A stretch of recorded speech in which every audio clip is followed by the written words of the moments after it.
नमस्कार, आप देख रहे हैं 4 PM और मैं हूं आपके साथ निधि तिवारी। ऑपरेशन सिंदूर और आतंकवाद के खिलाफ भारत का पक्ष दुनिया के सामने रखने के लिए केंद्र सरकार ने 7 ऑल पार्टी डेलीगेशन को वर्ल्ड टूर पर भेजा है।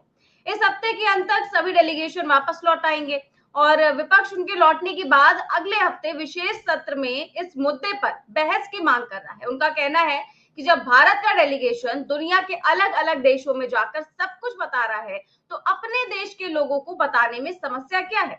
इसी को देखते हुए इंडिया ब्लॉक ने आज एक बड़ी बैठक की और 200 से ज्यादा सांसदों ने मोदी जी को पत्र लिख करके विशेष सत्र बुलाने की मांग की है। अब 543 कुल सांसद है।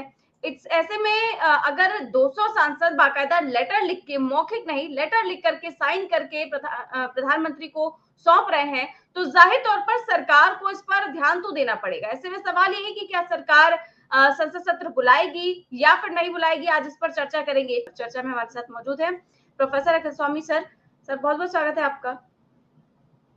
तो सर सबसे पहले तो मैं ये खबर दिखाना चाहूंगी कि क्या कुछ चल रहा है। दिल्ली में इंडिया ब्लॉक की आज बैठक और ऑपरेशन सिंदूर पर विशेष सत्र की मांग, 200 से ज्यादा सांसदों ने पीएम को लेटर लिखा। तो ये सर पीएम मोदी को लेटर लिखा गया है और प्रधानमंत्री की ओर से अगर अब पीएमओ की तरफ से, उनके कार्यालय की तरफ से इस पर जवाब नहीं आ रहा है तो क्या वाकई में ये डेमोक्रेसी के लिए सही है और क्या अब सरकार इस पर अब संसद सत्र बुलाएगी? आपको क्या लगता है? जय संविधान।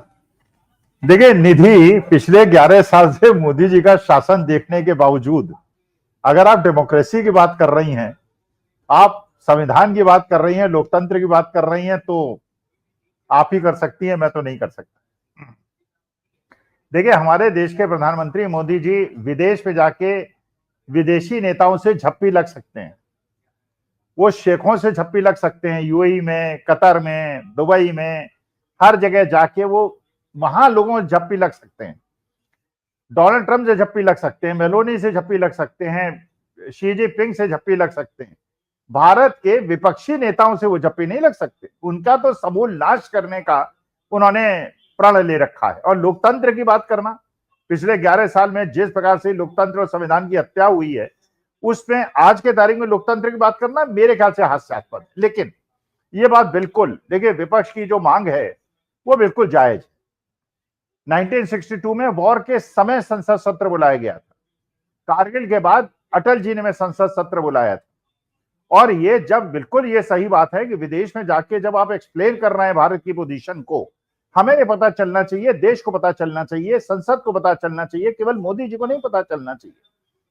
जैसे ये खबर है कि 7-8 तारीख को मोदी जी बड़ा एहसान करेंगे, विदेशी डेलीगेशन से मिलेंगे और उनसे जानेंगे कि उन्होंने क्या पाया, क्या खोया।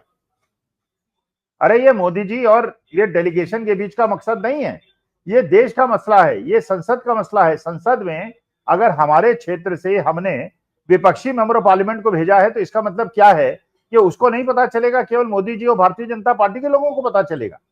संसद सत्र बुलाया जाना चाहिए, ये बताया जाना चाहिए कि वहां पे क्या क्या आपने किया, क्या क्या खाया, क्या क्या पिया, पीने और खाने में ज्यादा ध्यान रहा या गाने में ज्यादा ध्यान रहा, या आपने जाके वो काम किया जो कि मोदी जी पिछले 11 साल में नहीं कर पाए या एक्सटर्नल अफेयर मिनिस्टर 11 साल में नहीं कर पाए।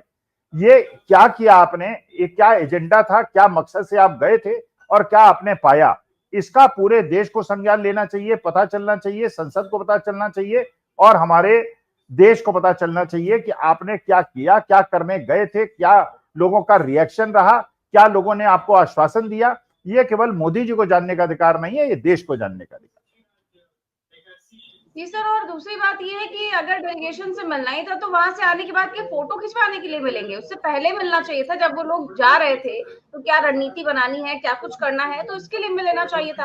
हालांकि आप देखिए कि जब ये संसद सत्र बुलाने की मांग हो ही रही है तो इसको लेकर के एक प्रेस कॉन्फ्रेंस हुई इंडिया गठबंधन की और उसको लेकर क्या कुछ कहा है मनोज झा ने, उनकी छोटा सा वीडियो दिखा। There is nothing more to elaborate further.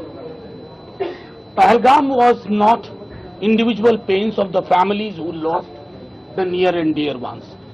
ये पूरे देश की सामूहिक पीड़ा थी। पूरा देश हम की भावना से सोच रहा था, वी। और उसके बाद ऑपरेशन सिंदूर। हम की भावना से सोचने के बावजूद कुछ चिंता के लक्षण हुए। एक, दुनिया का एक देश के राष्ट्रपति सरपंचाई प्रतिदिन कर रहे हैं, 13 बयान 15 दिनों में, और वो बयान कोई सरकार आहत हो या ना हो, कोई पॉलिटिकल पार्टी आहत हो या ना हो, हिंदुस्तान की भावना को आहत करता है। As a community, as a nation, we are hurt. Who will give a message? Parliament. Honorable Prime Minister, if Parliament is convened, summoned for this, we'll speak in one language. When our CDS says, I'm not concerned about how many, why? This why? ये पीड़ा है पूरे देश की। ये कहां चर्चा होगी?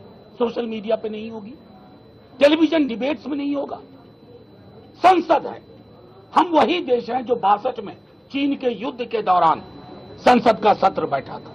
तो प्रधानमंत्री जी से यह गुजारिश की गई है कि प्रधानमंत्री जी, इतिहास में ऐसे क्षण आते हैं जब आपके व्यक्ति को कोई चीज आहत करे ना करे, देश को आहत करता है।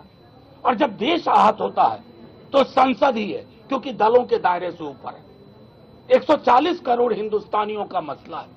मैं समझता हूं विपक्ष और पक्ष का मामला नहीं है, मामला है accountability का। As Derek ji said, government is accountable to parliament and parliament is accountable to the people. लोग कहां सोशल मीडिया पर विश्वमन करके अपनी कैथारसिस करते रहेंगे? मैं समझता हूं इस पर विराम लगना चाहिए। Thanks to you all, thank you so much, my colleagues, my friends. तो सर, अकाउंटेबिलिटी की बात कर रहे हैं मनोज झा कि हमें ये नहीं देखना है कि भाई क्या कुछ हुआ है, लेकिन इस पर अकाउंटेबिलिटी तय होनी चाहिए, और इसके लिए उन्होंने संसद सत्र बुलाने की मांग की है। और सर, मैं कुछ दिनों पहले एक डिबेट सुन रही थी और उसमें कांग्रेस के एक प्रवक्ता बता रहे थे कि